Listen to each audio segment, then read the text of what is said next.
Good morning, everybody. I'm reading Psalm 23, 1-2. The Lord is my shepherd, I shall not want.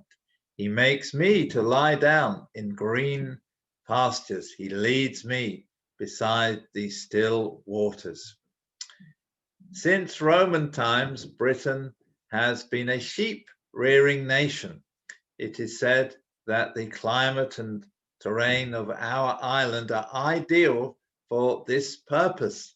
Historically, sheep brought wealth to the British, and even today there are many millions of sheep on our land.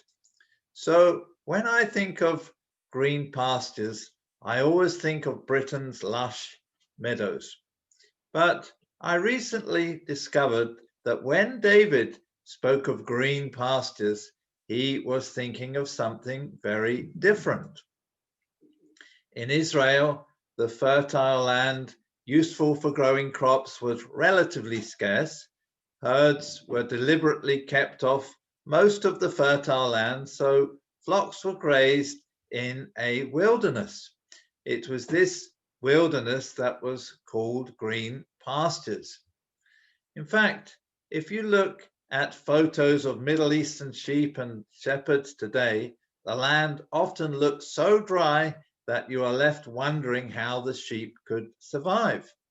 But if you were able to look closer, you would see that in some places there are little tufts of grass growing next to the rocks.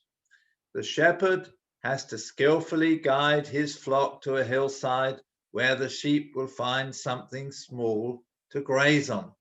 Then he leads them on to the next place. Without the shepherd, the sheep would starve in that wilderness. The sheep have to trust the shepherd minute by minute, hour by hour. When David says, I shall not want, and he makes me lie down in green pastures, he's not so much teaching us that the Lord will give us so much abundance all at once that we will never lack for the rest of our lives. He is teaching us to live close to our shepherd, so close that we are sustained in a wilderness. He will give us what we need for today, but tomorrow we will have to live close to him and trust him again. Amen. Have a great day.